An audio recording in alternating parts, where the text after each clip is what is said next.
या संपूर्ण संकट काळात महायुतीमधील अंतर्गत संवादाचा अभाव स्पष्टपणे समोर आला। जनमानसात संताप आहे। जेन झी पिढीचा रोष महायुतीला कसा परवडणारा नाही, या आंदोलनामुळे निर्माण झालेला रोष भाजपवर केंद्रित झालाय। भारतीय राजकारणात युवा शक्ती आणि विद्यार्थी आंदोलन हे नेहमीच सत्तेला आव्हान देणारं आणि राजकीय समीकरण बदलणारं मोठं घटक राहिलं आहे।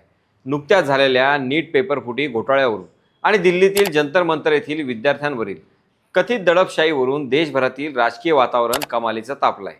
कॉकरोच जनता पार्टी म्हणजे CJP यांच्या नेतृत्वाखाली झालेल्या या विद्यार्थी आंदोलनाचे तीव्र पडसाद महाराष्ट्रातही उमटले। परंतु या आंदोलनापेक्षाही महाराष्ट्राच्या राजकारणात सर्वाधिक चर्चा रंगते ती महायुतीमधील अंतर्गत मतभेदांची।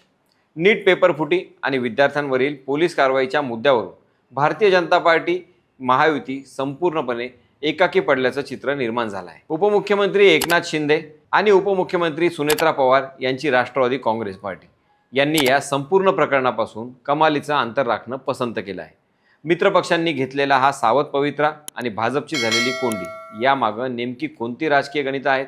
जेन झी पिढीचा रोष महायुतीला कसा परवडणारा नाही आणि संवादाच्या अभावामुळे युतीमध्ये कशी दरी निर्माण झाली आहे, याबाबत आपण या व्हिडिओच्या माध्यमातून सविस्तर जाणून घेणार आहोत। नमस्कार, मी स्वप्नील आणि आपण पाहतात त्याचं काय महाराष्ट्र।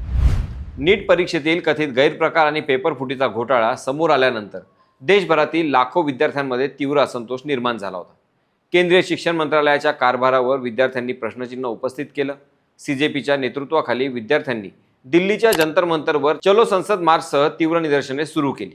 मात्र हे आंदोलन शांततेच्या मार्गाने सुरू असताना दिल्ली पोलिसांनी आंदोलक विद्यार्थ्यांना रोखण्यासाठी केलेल्या कथित बळाचा वापर आणि लाठीमारामुळे या आंदोलनाला हिंसक वळण लागले। हा वाद केवळ दिल्लीपुरता मर्यादित राहिला नाही, तर त्याचे पडसाद महाराष्ट्रात तातडीनं उमटले।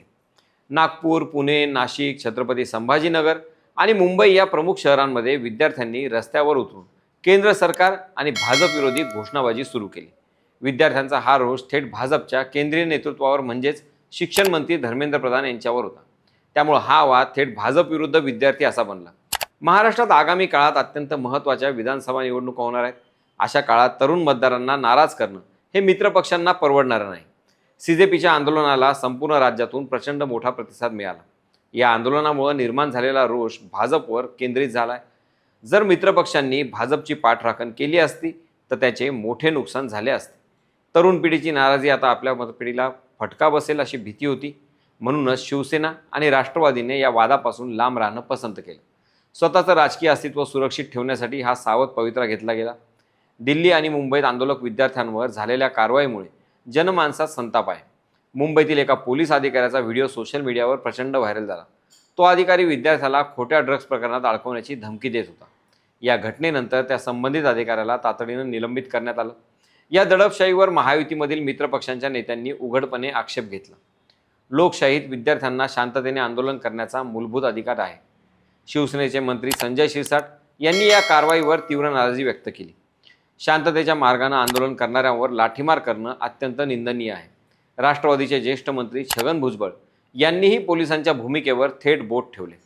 जंतर मंतरवर झालेली पोलिसांची कारवाई निश्चितच अत्यंत वेदनादायी होती। गर्दी नियंत्रित करताना पोलिसांनी संयम राखणं अत्यंत गरजेचं होतं। या संपूर्ण आंदोलनाचा मुख्य रोष केंद्रीय शिक्षण मंत्र्यांच्या राजीनाम्याशी संबंधित आहे। केंद्रीय शिक्षण मंत्री धर्मेंद्र प्रधान यांच्यावर विद्यार्थ्यांनी थेट निशाणा साधला। हा संपूर्ण विषय पूर्णपणे केंद्र सरकारच्या अखत्यारीत येतो। त्यामुळे राज्याच्या पातळीवर या वादात पडणे मित्रपक्षांना निरर्थक वाटले। उपमुख्यमंत्री सुनेत्रा पवार यांनी या संपूर्ण प्रकरणावर कोणतीही प्रतिक्रिया दिली नाही। या संघर्षात आम्ही का पडावे असा प्रश्न राष्ट्रवादीच्या नेत्यांनी विचारला। वाद संवेदनशील असल्यानं प्रेक्षकांच्या भूमिकेत राहणं त्यांनी अधिक योग्य मानलं। या संपूर्ण संकट काळात महायुतीमधील अंतर्गत संवादाचा अभाव स्पष्टपणे समोर आला। आंदोलनाची कोंडी फोडण्यासाठी भाजपनं मित्रपक्षाशी कोणतीही चर्चा केली नाही। शिवसेना आणि राष्ट्रवादी काँग्रेसने या एकतर्फी पद्धतीबद्दल तीव्र नाराजी व्यक्त केली। भाजप मोठ्या भावाच्या भूमिकेतून स्वतःच सर्व निर्णय घेते। या संवेदनशील काळात मित्रपक्षांना विश्वासात न घेतल्यानं दरी वाढली आहे। खुद्द भाजप नेत्यांनीही पक्षांतर्गत संवादाची कमतरता जाहीरपणे कबूल केली। हा संवादाचा अभाव केवळ केंद्रापुरता नसून महाराष्ट्रातही मोठ्या प्रमाणावर जाणवतो। मंत्रिमंडळात आणि पक्षांमध्ये व्यापक सल्लामसलत होण्याची संस्कृती निर्माण झाली पाहिजे। विद्यार्थ्यांच्या या आंदोलनातून प्रभावी संवादाचे महत्त्व आम्हाला समजले आहे। विद्यार्थ्यांच्या या तीव्र आंदोलनामुळे भाजपला मोठा राजकीय धक्का बसला आहे, परंतु याचे दीर्घकालीन गंभीर राजकीय परिणाम होणार नाहीत असा अंदाज आहे। नीट पेपर फुटीबाबत केंद्र सरकार आता अत्यंत कडक पावले उचलत आहे. संसदेत मंजूर झालेल्या या नव्या कायद्यामुळे अशा गैरप्रकारांना नक्कीच आळा बसेल. व्यवस्थेतील त्रुटी दूर झाल्यावर यंत्रणांना अधिक कायदेशीर अधिकार मिळतील. या आंदोलनाने महायुतीमधील अंतर्गत विसंवाद आणि अविश्वास उघड केला आहे. आगामी विधानसभा निवडणुका जिंकण्यासाठी भाजपला आपली रणनीती बदलावी लागेल. मित्रपक्षांना सोबत घेऊन आणि त्यांच्याशी योग्य संवाद साधूनच पुढे जावं लागेल. स्वतःच्या ताकदीवर अतिविश्वास ठेवणं भाजपला आगामी काळात महाग पडू शकतं का? तुम्हाला काय वाटतं? कमेंट्सच्या माध्यमातून आम्हाला कळवायला विसरू नका. बाकी राजकारणाच्या आखाड्यात आपली नजर कायम असणारच आहे. तेव्हा कुठेही जाऊ नका, पाहत राहा, सबस्क्राईब करा. त्याचं काय महाराष्ट्र.